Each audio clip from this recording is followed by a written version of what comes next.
السلام عليكم.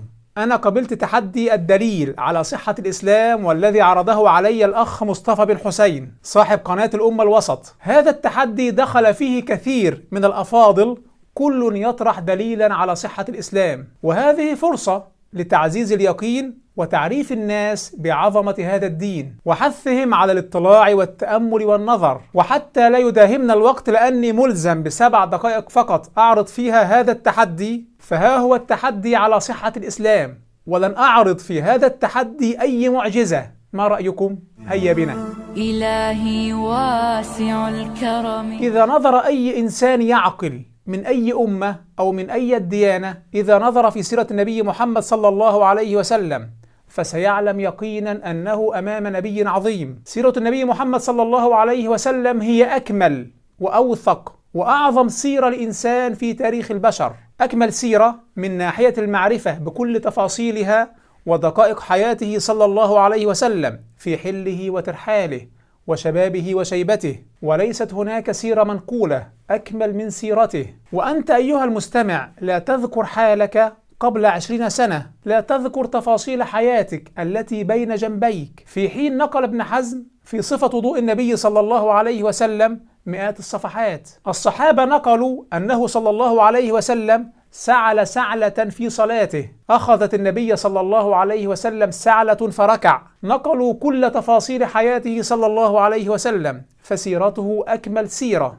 وسيرته أوثق سيرة، أوثق من ناحية النقل، نقلها أصدق الناس الصحابة الذين كانوا لا يجيزون الكذب فيما دق، وكانوا يعلمون أن كذبا عليه صلى الله عليه وسلم ليس ككذب على أحد، إن كذبا علي ليس ككذب على غيري، فمن كذب علي متعمدا فليتبوأ مقعده من النار. فالصحابة نقلوا نقل الثقة عن الثقة كل صغيرة وكبيرة في حياته صلى الله عليه وسلم، بل وحرصوا على ضبط كل حرف قاله. فمثلا في حديث نهي النبي صلى الله عليه وسلم عن الدباء والمزفت أن ينتبذ فيه، قيل لسفيان أن ينبذ فيه، قال لا، ينتبذ فيه.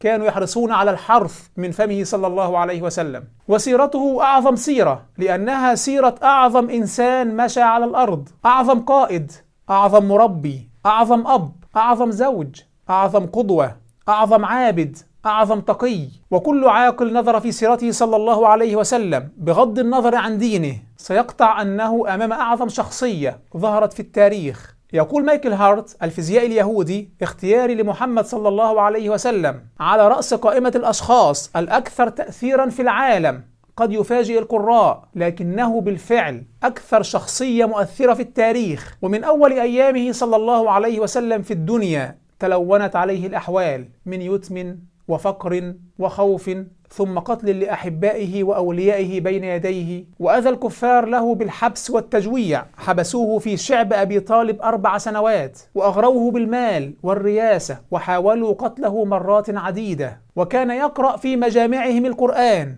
وفيه ذم آلهتهم، فظلوا يمكرون به ويحاولون اغتياله، وحاصروا داره ومكروا به كل مكر. انظر لقول الله عز وجل واصفا هذه التحديات التي يتعرض لها النبي صلى الله عليه وسلم: وقد مكروا مكرهم وعند الله مكرهم وإن كان مكرهم لتزول منه الجبال. مكر شديد، وأهله تضرعوا إليه صلى الله عليه وسلم حتى يلين لقومه أن يتوقف عن تسفيه أحلامهم، فلا يزداد صلى الله عليه وسلم إلا إبطالا للباطل. وعرض عليه المشركون عروضا سخية، المال والرياسة، ليس من أجل أن يتوقف عن دعوته، كلا، وإنما فقط ليتركهم وآلهتهم. لكن دعوته كانت وحيا يوحى، ليست من عند نفسه، حتى يتنازل عنها مقابل أفضل عرض متاح: واتبع ما يوحى إليك واصبر حتى يحكم الله وهو خير الحاكمين. فدعا إلى الله سبحانه بصبر وثبات،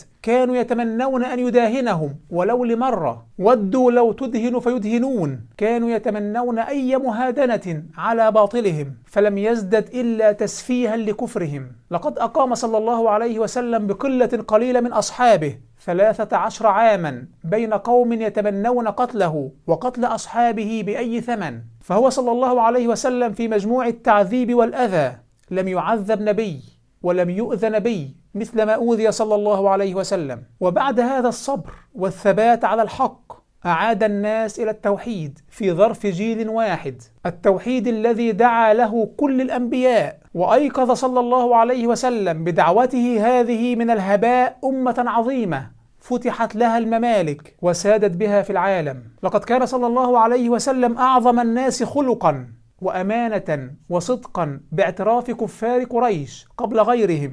قالوا له في أول يوم دعاهم فيه للإسلام، قالوا: نعم، ما جربنا عليك إلا صدقا. ولأن الناس كانوا يعرفون سيرته جيدا ويعرفون أمانته وخلقه وصدقه، وكانوا يرون إرهاصات نبوته، آمن كبار الصحابة قبل أن يروا المعجزات وقبل أن ينشق القمر وقبل الإخبار بالمغيبات. آمنوا وصبروا على شدة ما لقوا من تعذيب وتجويع، لأنهم يعلمون أن هذا وحي إلهي لإنقاذ العالم. آمن في أول يوم من دعوته صلى الله عليه وسلم زوجته، أعرف الناس بحاله وبسره. آمن صاحبه والعارف بخبره أبو بكر، وآمن مولاه زيد بن حارثة، ومن يربيه في كنفه علي بن أبي طالب. في أول يوم من دعوته آمن أقرب الناس إليه، لأنهم يعرفون سيرته وينظرون في سره وجهره. ولذلك قال ربنا سبحانه على لسان نبيه مخاطبا لمن كفر من قومه، قال: فقد لبثت فيكم عمرا من قبله أفلا تعقلون. ألا تعرفون الرجل؟ ألا تعرفون سيرة الرجل وأمانة الرجل وصدق الرجل؟ ألا تعرفون عقل الرجل؟ قل إنما أعظكم بواحدة أن تقوموا لله مثنى وفرادا ثم تتفكروا ما بصاحبكم من جنة. أعظكم أن تقوموا للنظر والتبصر في حال صاحبكم صلى الله عليه وسلم، فمن نظر في حاله وسيرته سيعلم أنه نبي. وقد أخبر الله سبحانه بنصر نبيه وسيادة دينه وانتشاره في الوقت الذي كانت فيه ديانات العرب قائمة، وكانت ممالك الهند وكسرى والقسطنطينية مما لا يحلم العرب أن يروه، فضلا عن أن يحلموا بانتشار كلمتهم فيها. فأتى الإسلام وفتح الله للمسلمين هذه الممالك، وانتشر التوحيد في مشارق الأرض ومغاربها. فالنظر في سيرته صلى الله عليه وسلم وما أتى به هو برهان مستقل على رحمة الله للبشرية بهذا الدين، فلم يترك العالم ناموس أفضل ولا أعظم ولا أرحم من هذا الناموس. ومن أراد الاطلاع على كتاب جيد في السيرة النبوية فأنا أوصيه بكتاب اللؤلؤ المكنون في سيرة النبي المأمون صلى الله عليه وسلم. رابط هذا الكتاب في أول رابط في وصف الفيديو، حوالي 4 مجلدات من أجمل وأوثق كتب السيرة. وفي الأخير ها أنا أقوم بعرض تحدي صحة الإسلام على أخي رضوان من المغرب وأخي محمد بن حسين من السودان.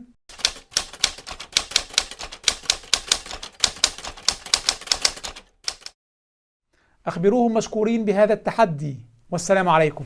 لقد جاءكم رسول من أنفسكم عزيز عليه ما عنتم حريص عليكم بالمؤمنين رؤوف رحيم.